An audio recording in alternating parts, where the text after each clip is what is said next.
90年代，我和叔叔合伙开饭店，我出3万资金做本钱，叔叔出一撑场子。5年过去，我费心费力找资源拉人脉，好不容易才将小饭馆做成年入100万的大酒楼。可就在酒楼生意火爆后，叔叔却用3万块本金打发我，想划清我和酒楼的瓜葛。感谢王总照顾我们醉川楼，话不多说，谢意都在杯里了。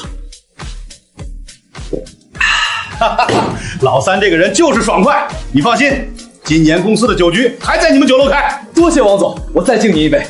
就在我和王总应酬的时候，婶婶鬼鬼祟祟地缩在包厢门口，探头探脑地往包间里看，透过玻璃窗看着那满满一桌子的山珍海味时，心疼得龇牙咧嘴，仿似从他兜里往外掏钱一般。酒店后厨正忙得热火朝天，叔叔掂着大铁锅，堂弟帮着配菜，累得满头大汗。现在的酒楼生意着实很好。就在这时，婶婶踩着高跟鞋，气势汹汹地冲了进来，对着叔叔就是一顿破口大骂。你看看你侄弟，人家喝酒，食材说句场面话就能够分走1半钱了。你又在胡说八道什么？我胡说八道？你侄子请人吃饭，就他们2个人，还开了一大么贵的好酒，这一顿最起码50万起步。爸，大哥赚的钱比我还多，凭啥他只管吃吃喝喝，我就要在厨房里累成这样？到底谁才是你儿子？你们先别急，陈老三这不也是为咱们酒楼赚钱吗？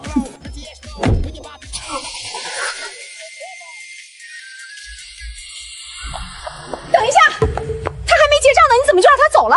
婶婶，我不是早就说过了吗？今天这顿记在酒楼账上，不用结账的，您忘了？你说什么？58万？你说不给钱就不给钱了？你当酒楼是你家？你整天在这里混吃混喝的，谁养得起你？你想得美！老娘还没追究你打着酒楼的旗号，在外面大吃大喝，挥金如土呢！赶紧拿着你的臭钱滚蛋！你们欺人太甚！少废话！再不走，我就打电话给你爸妈。你也不想他们再进一次医院吧？听到婶婶提到我爸妈，我即将喷涌而出的怒吼瞬间一消而散。我爸妈是工厂的工人，2年前工厂大裁员，爸妈都被迫失业，只能到处打零工求生。结果因为劳累过度进了医院，差点没救回来。自此以后留下了病根，不能劳累，不能受刺激。上个月他们才进了1次医院，若是他们知道我被叔叔欺负，恐怕会激怒攻心气病了。眼下和他们撕破脸皮气到爸妈不划算，同时我心里也有了些想法。这个酒楼的蛀虫终于走了，咱们要发财了！还真当自己是碟子菜啊！离了你，酒楼只会越赚越多的。那咱们就走着瞧，你们迟早会知道，酒楼的生意能做好，靠的绝对不仅仅是厨艺。老三，你也别怪叔叔心狠，你就拉了几个客人就开始躺着数钱，我们一家3口整天辛苦，你就眼睁睁看着，你的良心都不会痛吗？良心，陈天豪，你忘了当初你被食堂裁员，吃了上顿没下顿，婶婶还难产，没钱交手术费的时候是怎么求我的吗？5年前，叔叔陈天豪失魂落魄地站在医院楼顶上，彻底失去了活下去的动力。叔叔，你冷静一点，有什么事咱们可以商量啊。我活不下去了，我被裁员了，找不到工作，你首次难产，没钱做手术，我活着还有什么意思？不就是钱吗？我有，我借给你。那是我刚刚退伍转业回来，看到叔叔痛不欲生的模样，我毫不犹豫地拿出了自己所有的积蓄，1万块给婶婶做手术，剩下3万块当做投资和叔叔一起开饭店。小饭店开业的那天晚上，叔叔和婶婶抱着襁褓里的表弟，感激地跪在我面前。陈天豪，你忘恩负义，过河拆桥，我看你这酒楼怎么开下去！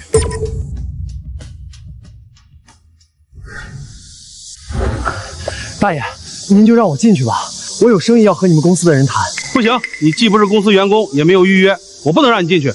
你们公司不是发广告说要寻找合作的饭店吗？我们家就是开饭店的。这什么小破饭店也来我们公司？你看看人家其他饭店都是大酒楼连锁饭店，你还想跟人家竞争？你们也没说小饭店不符合要求啊。你赶紧走吧，别在这里自取其辱了。算了，既然你不让我进去，那我就在这里等着。我就不信你们领导不下班。当初的我，为了给小饭店拉到一个长期稳定的客户，我守在旅游公司门口。张姐，给我一个公平竞争的机会，我们的价格和品质一定让你满意。之后我严格把控食材品质和价格，终于让张姐满意的签订了合同。从此以后获得了第1个大客户，小饭店也终于扭亏为盈。可是陈天豪将我赶走后，彻底将我定制的规章制度废除，一切向前看齐，食材品质也大幅度下滑。陈老板，还是老样子，300斤猪肉，200斤牛肉，鸡鸭鱼各150斤，记在账上，月底结。你们是哪家的？你说记账就记账啊？嘿，我爸可是咱们这儿最大的酒楼醉川楼的老板，你连他都不认识，还这么做生意啊？不认识，没听过。你他妈找茬是吧？行了，吵什么吵？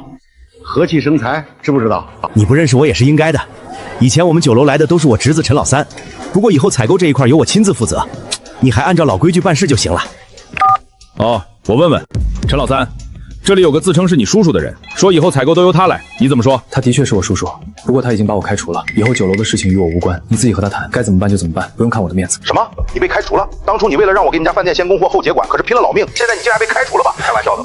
我没事，酒楼的事情跟我已经没有任何关系了，你照章办事就行了，不用再看我的面子。陈老板的话瞬间让我想起了当初，但是市场上还没有先供货后结账借款的规矩。可是饭店资金不足，连购买食材的钱都拿不出来，我不得不跑到菜市场或者脸皮一家店一家店的询问，结果换来的是一次又一次的轻蔑和怒骂，被毫不留情的赶出店门。那是下着瓢泼大雨，陈老板骑着小三轮进货回来时被困在了山间小路，车子陷入了大泥坑里。我见状毫不犹豫地上前帮忙，为了不让车上的货物掉落到山坡下，我站在山坡边缘用身体挡住小三轮，小三轮推上去了，可我却脚下一滑摔下了山坡，身受重伤进了医院。从此以后，我们就是真正的一家人。以后你们小店的食材我先供货，月底再统一结账。陈老三，你说话呀，人呢？耳边突然响起陈老板的声音，将我从回忆中拽了回来。我没事，酒楼的事情跟我已经没有任何关系了，你照章办事就行了，不用再看我的面子。随后我开始在报纸上寻找新的店铺信息，虽然一开始是为了帮叔叔才开的酒楼，但是我在这一行拼了5年，供货上客源都握在我手里，我不打算浪费这些资源，所以准备自己开一家新的酒楼。陈老板，你也听到陈老三说的话了吧？我的确是醉川楼的老板，以后你把货给我就行了，这是供货清单，你滚！凭什么？都是拿钱买东西，你凭什么不卖给我家？陈老板，咱们可是合作多年的老客户了，酒楼有人事变动也是正常事项，你不能因为这个就不跟我们合作了吧？别跟我讲这些大道理，我可没和你们醉川楼合作过，我是看在陈老三救过我的份上才给他供货的，跟你们没有1毛钱关系。你这分明是狗眼看人低，我看你就是跟陈老三是一伙的，故意帮着他一起为难我们，我这就去找市场管理告你去。同志，你快跟我来，他们摊位欺负顾客。就是他无缘无故就不卖给我们，还让我们滚！你们菜市场就是这么对待顾客的吗？陈老板，他说的是真的吗？是真的又怎么样？你看他承认了吧？你们赶紧好好的教训教训他，罚他的钱，否则他都干不下去。这人也太恶毒了吧！就算陈老板有什么做的不好的地方，罚点钱也就算了，竟然还想封人家的店。砸人饭碗可太狠了！这人小小年纪，没想到心眼这么坏。停！要是情节恶劣，罚款可以，封店恐怕不行。况且按照我们菜市场的管理规定，陈老板的行为还没有达到强制关店的地步。你什么意思啊？包庇他是不是？你们是不是一伙的？我没有。这位同志，我可是咱们这儿最火的酒楼醉川楼的老板，是你们菜市场的大客户。你要是得罪了我，我以后可就不是上你们这里来采购了，你可要想好了再说。你们这些混账，欺负人到我家头上了，也不撒泡尿照照自己是个什么东西！我呸！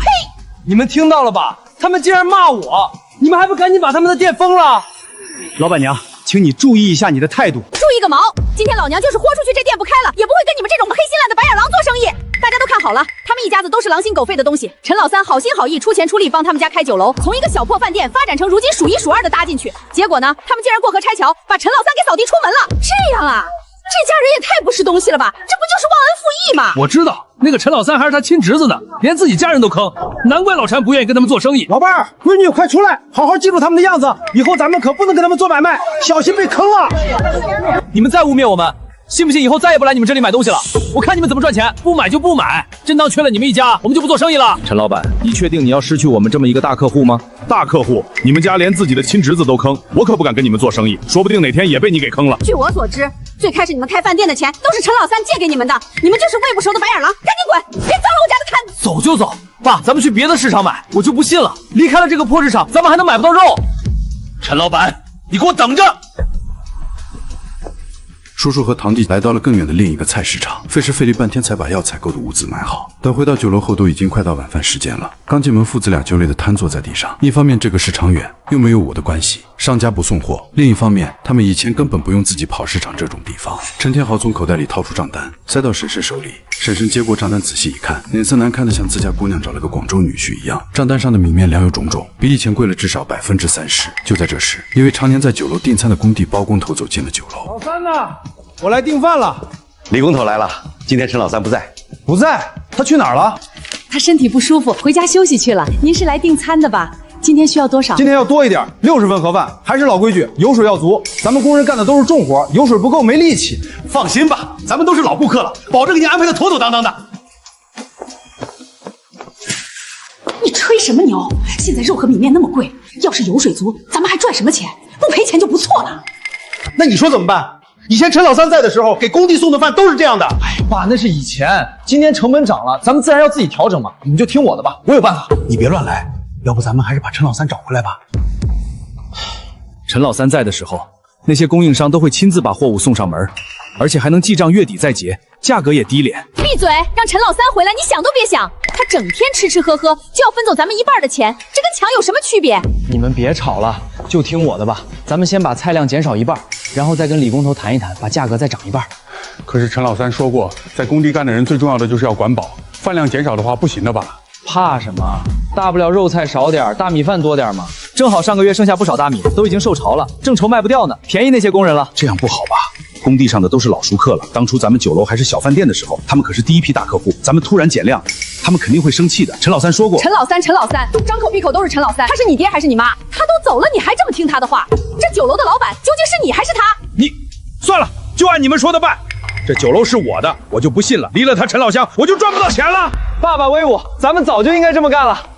陈天豪一家3口紧赶慢赶，总算赶在约定时间，把60份减了量的盒饭送到工地。几十名工人早已饿得前胸贴后背，立刻围上来将盒饭瓜分一空。可是打开餐盒一看，瞬间所有人都愣住了，饭菜的量太少了，肉也没有2块，全都是肉末和菜叶子。陈老三呢？我要找他好好说道说道。以前的盒饭明明都是满一大盒，现在怎么就这么一点？这是想让我们哭着肚子干活吗？找什么陈老三？现在米面粮油都涨价了，我们要是不减少分量就要赔钱了。扯淡！我前天才请假回过家，根本没听我媳妇儿说过涨价的事儿。你们这就是糊弄人！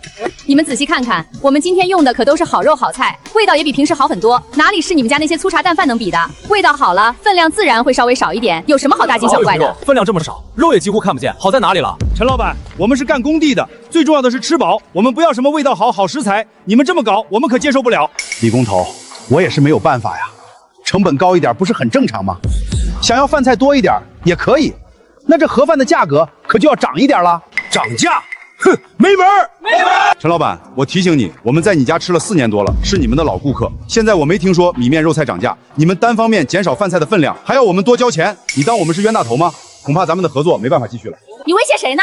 我告诉你，这酒楼是我们家开的，我说卖多少钱就卖多少钱，要么减少饭量，要么涨价，你们自己选吧。你们出去打听打听，现在什么东西不贵？我们这么大的酒楼愿意继续给你们供应盒饭，就已经是人尽义至了。你们在这里挑3拣4，真是身在福中不知福。好，你们这群白眼狼！以前你们没生意的时候，我们年年好心好意照顾你们的生意，现在你们发达了，竟然坐地起价宰我们，你们还是人吗？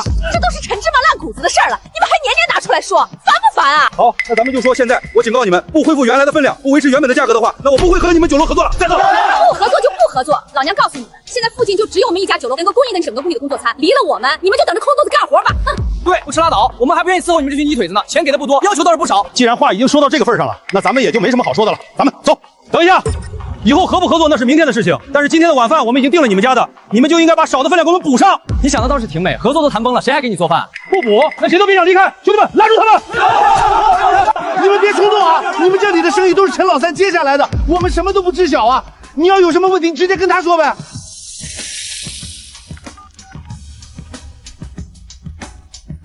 陈老三，你们酒楼怎么回事？刚火起来就看不起老顾客了是不是？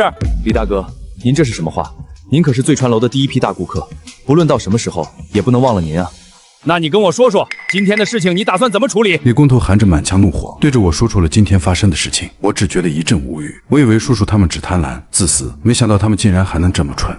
陈老三，我当初愿意和你们醉川楼合作，就是因为我相信你。你说这事儿怎么办吧？我暗自思量了一下，这段时间我跑遍了周边大大小小的行业圈，也没有找到合适的开店地点。那我何不降低要求，直接从最底层开始做起呢？而李工头他们就可以做我的第一位大顾客。李大哥，你请稍等一下，今晚的晚饭由我负责给你们补给，请各位兄弟再辛苦一下，1个小时内我保证将晚饭送到。好。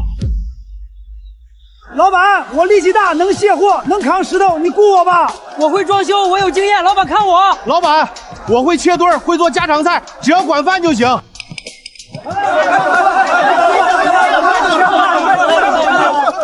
我会炒菜，我炒了8年菜，选我吧。老板，我先来的，我做饭好吃。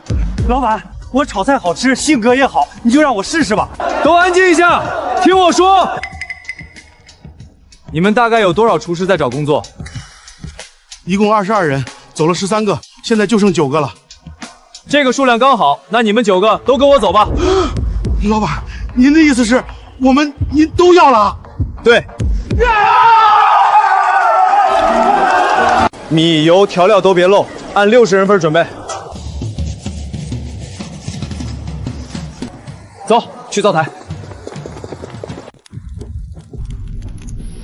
我再旺点儿，动作快，味道不能差。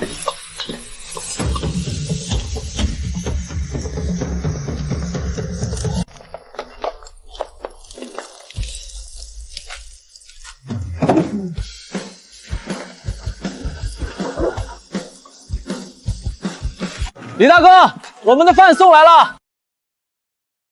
不错，还剩3分钟，你果然守时，真不愧是陈老三。别的话就不多说了，先让兄弟们吃饭吧，等下大家还要继续干活呢。兄弟果然厚道，这才是像样的盒饭嘛！刚刚醉川楼送来的太不像话了，跟现在的饭相比，简直像喂小鸟一样。今天的事情，我看在你的份上就这么算了。李大哥，事发突然，其实我已经不在醉川楼干了。还有这种事，他们也太忘恩负义了吧！这些烦心事先不说，只要兄弟们吃好就行。既然你不在醉川楼干了，那我们也就不在那里订饭了，还是从你这里买，怎么样？可以，那就这么说定了，以后还按照以前的老规矩来。我和李工头达成了合作，我要在工地旁开一个小吃街。这才不到1个星期，就赚了这么多钱。我要新房子，还要大彩电，发财了！这些钱全都是咱们的。哟，数钱呢？最近生意挺好吧？赚什么钱，都是辛苦钱罢了。这个酒楼很多人都看上了，你们想继续租，租金可要翻倍才行。刘叔，这租金咱们不是早就说好的吗？您怎么能中途涨租金呢？我们可是签了租房合同的，你擅自涨价不合规矩。3天后房租到期，新的房租就按我说的价钱算，不愿意交就收拾东西走。合同都快到期了，你怎么不提早商量续租？以前签合同都是陈老三负责的，我怎么知道房东这么精明？就是啊，采购成本太高，利润没以前多。要是交了房租，剩下的钱只够买几天食材。你来干什么？该不会是反悔了吧？反悔？我来是拿回我们渔夫的伙食费。什么定金？3个月伙食费还剩24000块，赶紧退给我！24000块，除了成本、房租和退款，我们酒楼竟然亏本了！我的大房子、我的大彩电，还有我的漂亮媳妇儿，全都没影了！我不想，赶紧把钱退给我！我们那么多兄弟还等着吃饭呢！不行，这钱不能退！李大哥，怎么了？有什么问题吗？他们不给我退钱！陈老三，你怎么在这里？是不是你想看我们赔钱？明明是你们不想做李大哥的生意，别乱扣帽子，赶紧给人家退钱！我想起来了，我们和李工头签过合同，合同没到期，你们不能随便退订。不就是分量少了点吗？这次我们保证和以前一样，分量足足的，一切按合同来。老三，对不起了，有合同在，我也没办法。没关系，只要兄弟们能吃饱吃好，我没关系。明天我的小吃街就开业了，欢迎你们随时光临。第2天，陈天豪和婶婶下乡，找到了他的远房亲戚。这个肉便宜，1块钱5斤，你们要多少？这肉看着放了很久，还能吃吗？加1勺，味道就像新鲜的一样。可是陈老三以前说过，做餐饮最重要的是食材品质。还念叨他，你还想不想赚钱？算了，就这个肉，给我来100斤。前面垃圾场常有人扔烂菜叶，你们不嫌弃就去捡点。还有这种好事，赶紧走。随后，婶婶和叔叔又在垃圾场捡了2大筐没人要的烂菜叶。这下成本就下来了。这些东西陈天豪也不敢做给酒楼里的贵客吃，合计下打算做了送工地去。当天中午，叔叔和堂弟就拉着一车盒饭送到工地。快点发完，别耽误他们干活。工人们看到满满一大盒饭菜还挺高兴，可是吃了几口后就皱紧了眉头。这些肉又硬又柴，还有股怪味。菜叶子倒是煮得挺烂的，根本看不出来是什么菜。可大家也不是挑嘴的猪，硬着头皮吃。工人们刚吃完饭，没多久就一个个的倒了下去，躺在地上捂着肚子痛叫不已。短短几分钟，工地上就倒了一片，有的人疼得打滚，有的恶心呕吐，甚至还有人已经开始高烧抽搐。李工头吓得脸色都白了。这盒饭有问题，陈天豪，你给我等着！要是兄弟们真出大事，我要你负责到底！陈天豪，你个王八蛋，你到底给我们吃了什么东西？兄弟们都快被你们害惨了！不就是普通的肉和菜吗？人吃五谷杂粮哪有不生病的？跟我有什么关系？就是，你们闲来想偷懒就直说，别想跑到我们酒楼讹钱。好啊，你们还敢倒打一耙！兄弟们，搜！我倒是要看看你们到底有没有搞鬼！这就是你们说的好东西？你们就用这种东西给我们做盒饭，你们还是人吗？这些肉也就是看着不太好，其实吃起来没什么问题。你们就交那么点钱，还想吃什么好东西？我说没问题，那你就把剩下的肉都给我吃干净，我可以考虑放你一马。不要啊，我不要吃，快放开我！都是他，是这个臭婆家让我这么做的，你们要算账就去找他。不关我的事，我们家的大事都是由他做主的，你们找他，别找我。堂弟从后厨门边猫腰响溜被李工头发现，堂弟被工人们拉回醉川楼大厅，抓回来直接打断2条腿。这下叔叔和婶婶彻底吓傻了，再也不敢狡辩。住手！别打了，你到底想怎么样？只要你说，我们都接受。 60个工人的住院费、医药费、误工费，还有各种赔偿，再加上停工损失和伙食费，一共13万2，拿钱吧。什么？13万多？我们酒楼才火起来1个月，根本没赚多少钱，我上哪里给您弄13万啊？不赔？那好。 你们用这些烂肉烂菜坑害大家，我这就去报公安，让你们受到应有处罚。这下叔叔和婶婶彻底吓傻了，只能答应赔钱。我们没有这么多钱，你们能不能宽限1个月？接下来这段日子，我们酒楼有几个大活，保证能赚到你们要的钱。行，我就给你们半个月的时间，到时候要是拿不出钱来，就别怪我不讲情面。 13万，我们哪有这么多钱？这是要把我们往绝路上逼呀！都怪陈老三，要不是他非要走咱们家1半的钱，咱们也不会赶他走。我早就说不要赶走陈老三，你们非不听，这下出问题了吧？闭嘴！别再提那个少不少星了，在公公婆婆的存折上，大不了先拿出来应急。那还等什么？赶紧送我去医院啊！我的腿好疼啊！以后你们可别再来我酒楼吃饭了，我们不做你们的生意了，免得哪天又把问题赖到我们头上。你放心，你们家那种狗都不吃的黑心饭，给钱我们都不吃。 李工头，你话可别说的太满了。附近只有我们醉川楼规模最大，没有我们，你们就等着饿肚子吧。那就不用你操心了，没有你们，我们只会吃得更好。不信你们看。工人们全都兴奋地朝着隔壁街飞奔而去。叔叔一家不信他们还有什么地方能吃，当即要跟来看个明白。跟着工人们一路狂奔，终于来到了我刚刚建起来的小吃街。这条街上满满当当的全都是各种食物摊子。一走进这条街头，香味便扑鼻而来。更关键的是，这里的东西都物美价廉，十分实惠。 蛋炒饭1块2，不可能！蛋炒饭怎么可能这么便宜？光鸡蛋成本都将近1块钱了，1块2，根本就是赔本赚吆喝。为什么不可能？薄利多销，稍懂不懂？我们小吃街的食材都是老板统一购买的，进价不高，自然售价也能便宜点了。你胡说！当我们不知道行情吗？就算便宜，又能便宜到哪里去？也没便宜多少，也就是比给你们的价格便宜4成吧。你们故意的是不是？凭什么你们卖给他们那么便宜，卖给我们却那么贵？就算你们故意想帮陈老三跟我们作对，可这样赔本的买卖，你们也坚持不了多久吧？那你们想多了，人家陈老三要的货多，我们按批发价便宜一点很正常。就这也比以前赚得多，我高兴还来不及呢，怎么会赔本？我听到声音从旁边的办公室走出来，你们在吵什么？出什么事了？一路上看到我的摊贩们都跟我打招呼，这一幕也被叔叔婶婶鄙视的眼光的看着我。陈老三，你一个连炒菜都不会的废物，还想经营小吃街，小心赔得倾家荡产。老三，你听叔叔一句劝，以前在酒楼你就只会吃吃喝喝，连个土豆分都适合，你就别逞强了。哎，你们还不明白吗？想要经营好一家酒楼，但也不是最重要的，关键是口碑和诚信。你们丢了最重要的2样，就算厨艺再好也做不下去的。你敢咒我们？张姐他们马上就有个全国最大的旅行团来这里，已经定了醉川楼当接待地点。陈老三，既然我好言相劝你不听，那就别怪我不顾念亲情了。咱们走着瞧。老板，那边的农家乐已经准备齐全了，你要过去看看吗？万事俱备，只等着张姐他们来了。